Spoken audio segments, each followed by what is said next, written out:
Hey songwriters, R.E.M here, and today we are going to talk about our favorite subject, hooks.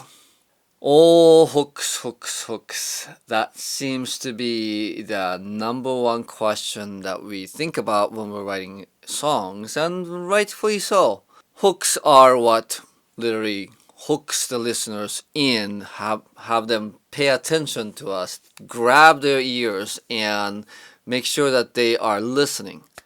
It's like a door to the building that is your song. Like you are creating an easy place for the people to come into your building or maybe into your space and then to explore what's inside, and hooks are the doors and the windows to get into that. And so I know that when I write songs, I definitely hope to find the right hooks for the songs. And again, having hooks or being hooky is not the most important part. It's not the highest priority in any of the songs that I write. But as much as possible, I do look for opportunities to go, oh, okay, can I create a hook here or can I create a hook there kind of thing, because I would like to create as many hooks in my songs as I can without, of course, making it sound fluffy or overtly commercial. So to that end, it is very helpful to understand what are the ways in which you can incorporate hooks into your song from compositional songwriting perspective. So I set out to analyze, okay, so what are the various ways in which I can write hooks into my song, and I came up with, count them, 8 different approaches to writing hooks. And many of them are combinable, and that you can create richness and layers into your songs by having hooks that are in multiple places. I don't know if it's the more the merrier, but if you have more than one hooks in a song, that certainly strengthen the power of the song, that strengthen the song's ability to be sticky to people's minds. So as a writer, I look for multiple ways to incorporate hooks into my song, and today I'm going to share with you my 8 ideas for incorporating hooks into your songs, and we're going to look at many famous examples. And I ordered these 8 approaches more or less in the order of what's like the most obvious and most commonly done to more of the advanced ones. But that being said, do watch until the end. The last one is perhaps the most powerful, even though it might be the most difficult one. But if you can really execute it, more power to ya. So without further ado, here are 8 ways in which you can incorporate hooks into your songs. Hook number 1, soaring choruses. This is probably the most often ways to create hooks. Obviously the chorus, right? They say chorus is the money of the song, get to it as quickly as you can. Well, I don't exactly agree with that advice, but chorus being important, yes. It's funny how choruses often feel like they are the choruses of the song. Choruses don't sound like verse. They are so a sense of arrival. There is a heightened sense of drama. It sounds bigger most of the time. But the most common way to create hooks into choruses is to put the melody in a different range, higher range from the verse or the preceding parts, and then incorporate big jump, usually big jump up. And one great example of this is Sting's If I Ever Lose My Faith in You.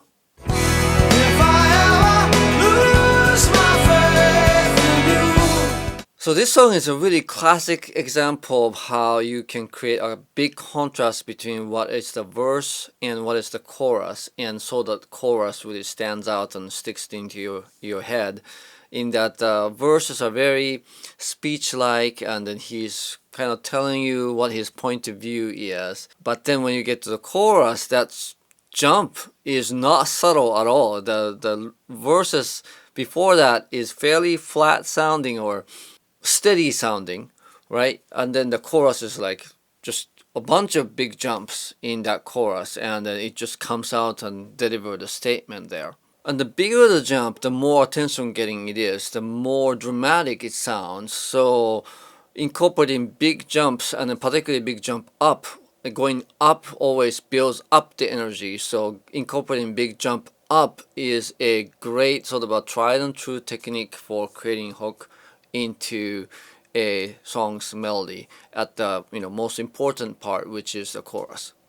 Another great example of this, a little bit more modern one, is Sia's Chandelier.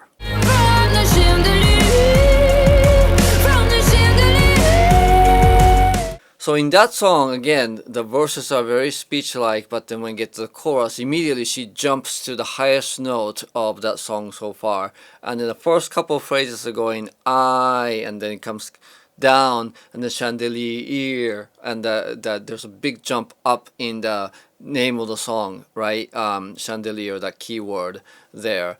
And then in the third phrase of the chorus, she goes higher, and there's a sense of strain, and there's a sense of passion, which is consistent with what the song is about. There's a certain intensity to that part, because this is not actually a very casual song at all. It's actually a very strong feelings expressed in this song, and just putting it at that place in her voice where it sounds high and it sounds like she really needs to go for it is perfect way to create hook.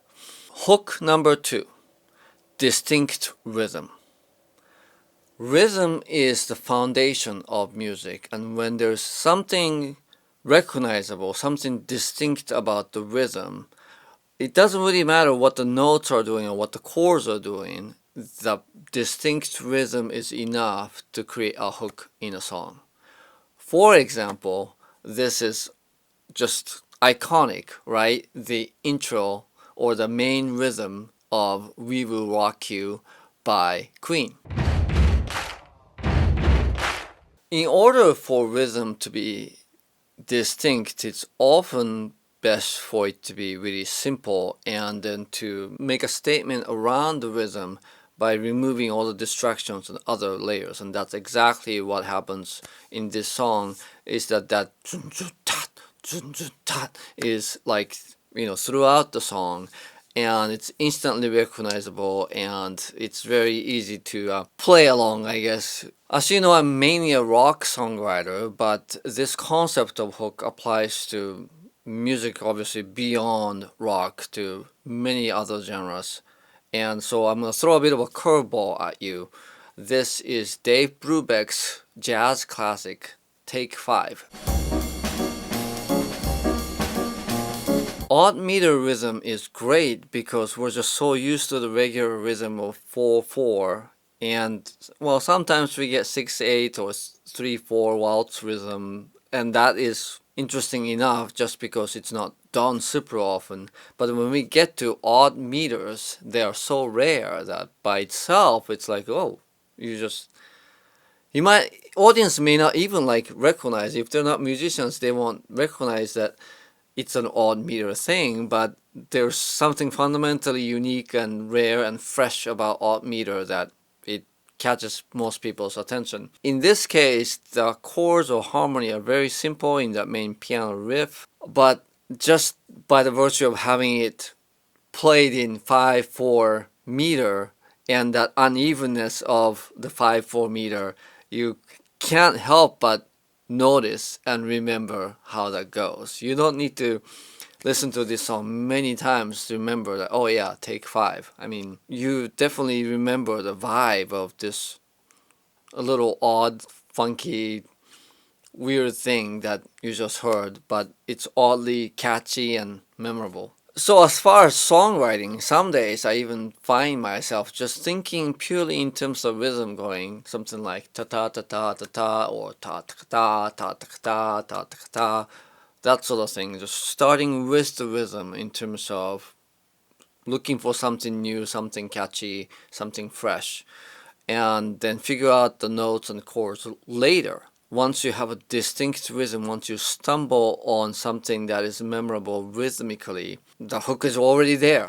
You don't have to do heavy lifting or get super creative or weird in other ways. Once you get the rhythm to be hooky, it will deliver the hook. Hook number 3, catchy turn of phrase. So I don't talk about lyrics a whole lot, mostly because I feel like there's already an abundance of instructions about how to write good lyrics. And also, in my opinion, I think songwriters tend to obsess about lyrics a little bit more than is really justified, because as an audience, I don't know that lyrics are always the thing that we care about the most. But that being said, if you stumble on some catchy turn of phrase, just a way of saying things that make you go, oh, that certainly is enough to be a basis for the hook, even if the music and melody around it isn't super noteworthy. And with as many songs and poems and writing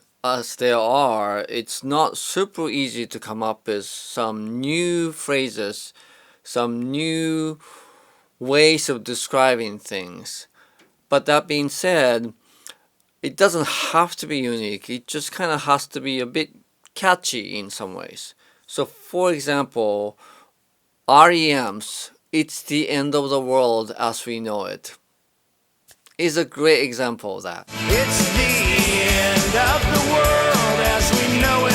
R.E.M. is a very, very able songwriter, and with this song, they know exactly what's going for this song, and so they lean into it, which is that catchy turn of phrase, and then to make the most out of the tongue-in-cheek, kind of playful, wink wink kind of attitude of this song, they furnish the verse, which is a barrage of words. You're not really meant to catch or even understand the words, right? And therein lies my point that lyrics are not always like the most important thing, or it's not the getting everything right and amazing isn't the most important part of songwriting, because in the verses of this song, I certainly don't understand everything he's saying, and I don't know that I really care that much. It's just there's experience of the verse that is just word diarrhea, and you're just kind of getting like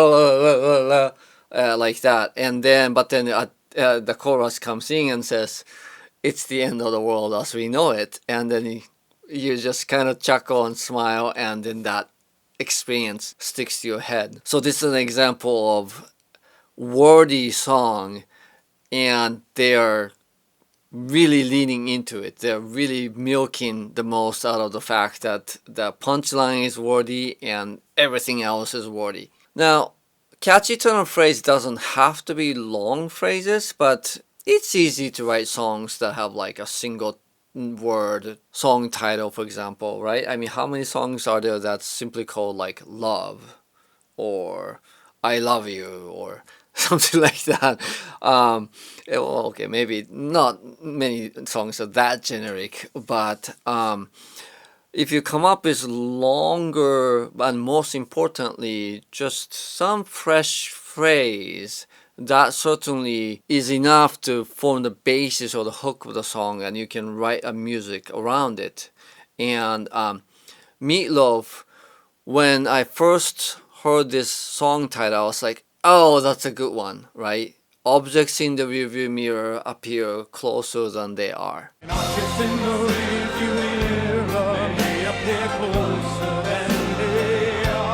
So the title is just such a, by itself, powerful metaphor of, again, somebody looking at their past and they haven't totally gotten over it. It's still kind of really fresh. The song itself is kind of like a run-on sentence. It's not one, but not two, but three stories are being told. There isn't a lot of what I would call hooks elsewhere in the song, but the strength of this phrase and the fact that he does repeat it over and over just really anchors the song. It's a 10-minute plus song, but yet you listen to it once, and yeah, you do have to kind of invest that time into the song to follow the story and to get to know the song, but it is a rewarding experience because he has something weighty to say, and that is perfectly encapsulated into that song title that once you hear it, you'll never forget. So that's a great example of, if you come up with lyrical hook that is certainly worthy of building a song around. Hook number 4, the riff. So the riff are tiny phrase of music that is repeated, and you base your song off of that. And of course, I'm a rock songwriter, so I'm all about riffs. I just did a video about how to write iconic riffs. That being said, riffs are not just on guitar, riffs are not just about rock, and that any sort of repeated phrase, and repetition is your friend in songwriting within reason, but when you have repetition going on, obviously you're hearing the same phrase over and over. So if you have a riff that strikes the right balance of being memorable, being catchy without being super annoying to listen to it over and over, then you have a winning formula. For example, Ed Sheeran's Shape of You has this really catchy riff going on.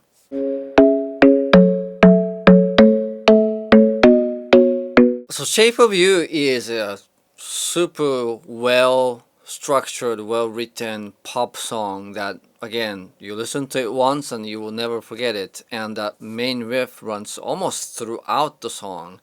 This is a song where the same riff takes care of your verse, and it also takes care of your chorus, right? It's that useful of a riff as a foundation of the song. Now with this song, he incorporated actually multiple ways of creating hooks into this song, so you can listen to it and count how many of the ones that I talked about are in there.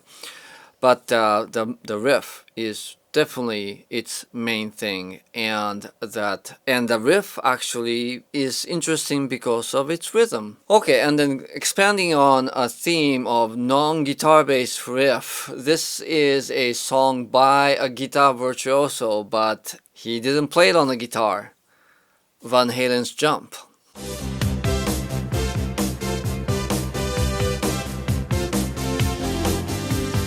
I love that keyboard riff in that it's basically a series of particular chords set to a particular rhythm, and it creates this exuberant, triumphant, dramatic, big gestured thing. When it comes on, you're just like, yeah, it's an instant hook. Riffs are very powerful. If it's catchy and distinct and worth repeating over and over, it certainly has the potential to create a great hook for your song. Hook number 5, Melodic Motif. So I struggled to figure out what's the right way to call this technique. I could have called it like a interlude or intro melodies, but I chose to call it Melodic Motif. And what I mean is this.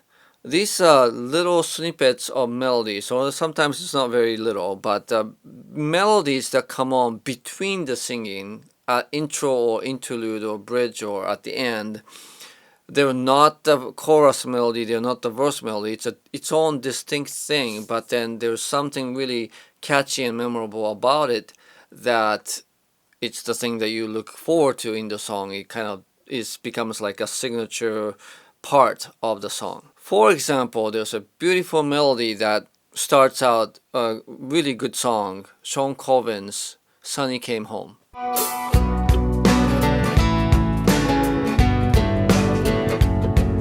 That song has a powerful chorus with gorgeous jumps in them, and that's good enough and powerful hook in itself. But the thing that I look forward to in this song is that beautiful melody that sets the tone of the song. It kind of is sad, but it's also kind of groovy. It just sets the complexity or subtlety of this song in a way. It's not a one-dimensional song. You don't exactly know what to make of this song. Is it a happy song? Is it a tragedy? Is it sad? It could be all of those things. But that melody perfectly represents this song, and it's so catchy that you start humming it. And another example of great melodic motif is AC/DC's Thunderstruck.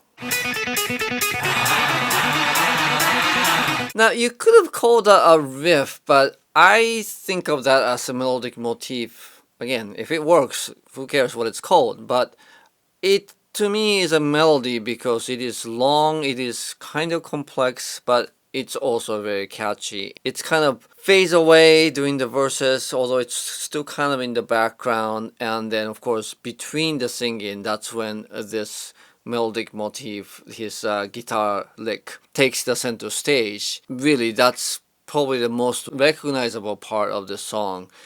Although the song is called Thunderstruck, actually the title line is not the most memorable part of this song. It's really this riff, and then well, there's another hooky technique that I'm going to talk about later, but the melodic motif is the centerpiece, the signature of the song. Hook number 6, create fresh sound. So this is where the line between songwriting and production is really blurred, and I think a lot of musicians and producers and engineers go for this, but it's really hard to achieve, and we're getting into more advanced areas now. If you create sounds that are distinct, that are fresh, that are not tried and true, that certainly is part of the hook of the song. Whether it's the guitar tone, whether it's the effect, whether it's certain vocal sound, what have you, right? Or keyboard sound, sampling. Whatever technology you use or instruments you use, creating distinct, unique sort of sounds that stand out when you listen to it is a way to create a hook, even if what that sound is playing by itself might not be super revolutionary. For example, we take it for granted now, but when Bon Jovi came out with Living on a Prayer, that talkbox sound that played the main riff certainly was very fresh sounding at the time. So talkbox is a very analog, and whoever thought of that was smoking something, because it's the idea of you take a small amplifier that has a speaker and then run a tube sort of that connects to the speaker, so the sound travels through the tube into your mouth, and then depending on how your mouth is shaped, it gets resonated in a different way, and then you pick that up with a vocal mic and you get talkbox. That's the sound. And although Bon Jovi was not the first band, or Richie Sambora was not the first guitarist to use it, that riff with that soaring chorus and that talkbox sound, and combined, you get an iconic rock song. A little more modern example of this that I can think of is Bring Me the Horizon's Throne.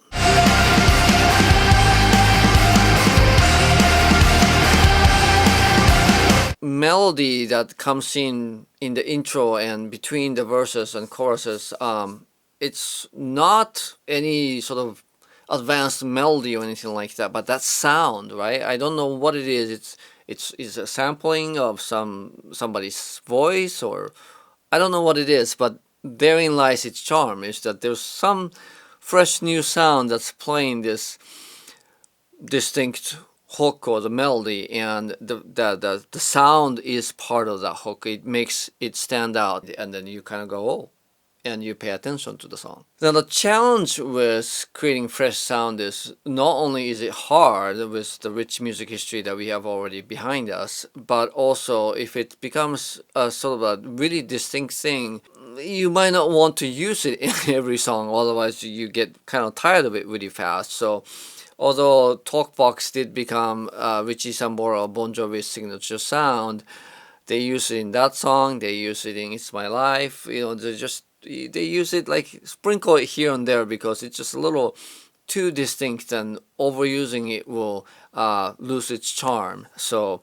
you have to be careful there in terms of how you use it, but if you can achieve some distinct fresh sounds, more power to you. Hook number 7, vocalizing. This one falls in the category of not something very hard, but I don't know that many people realize the power of vocalizing is. And by vocalizing, what I mean is a singer singing a melody on some sounds, some vowels, without any words.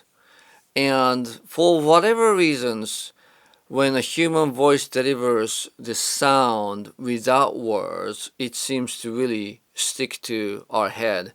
The other thing is, when we do this, we usually do this by singing some kind of melodic or rhythmic pattern, and perhaps that's part of the reason why it is so hooky. But when you create a vocal part that is left as just vocalizing without words, it often serves as a powerful hook. Great example, the classic of this technique is of course the Beatles' Hey Jude.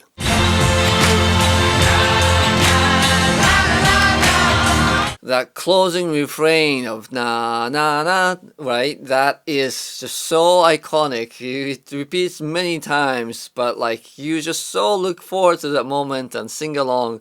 Or maybe the reason vocalizing is so catchy is because if there are no words, it's just really easy to sing along. Vocal melodies without words is a powerful technique, and then once you understand this, this is a really easy technique to incorporate into songs. Another example, more modern one at that, is Ben Rector's Brand New.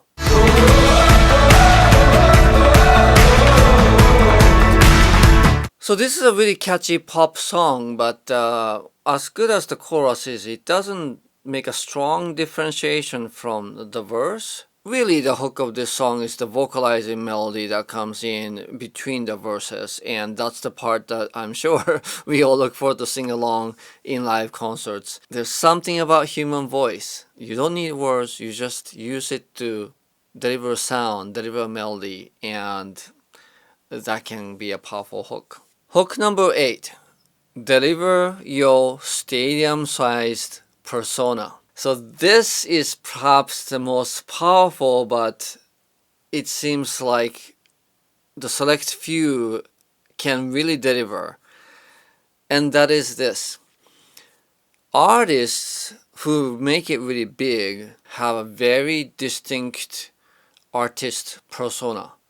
They have an identity that is really clear and really easy to understand, and then most of the time they have really big dramatic gestures that go with it that really hooks the audience. So it's like their artist identity itself is kind of the hook. I'm sure you're asking, well, Ari, what does that have to do with songwriting? Well, it is very important if you want to be well-known artist to really figure out who you are as an artist and be very clear about what you want to be known as.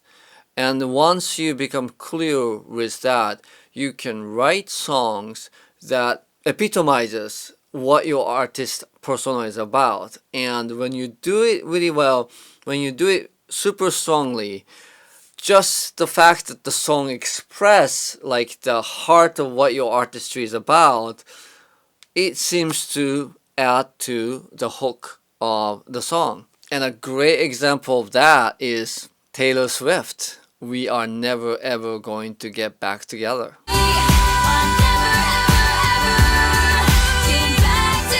Of course, Taylor is an able writer, and this song has some of the other techniques that I already discussed, like catchy turn of phrase and vocalizing, incorporated as hooks into this song. But in my mind, what elevates this song above the others is the fact that it really represents who Taylor is known as an artist, as that feisty ex-girlfriend pointing middle finger at her former boyfriends with wink and wry smile and just that attitude, right, of, well, screw you, it's your loss kind of thing.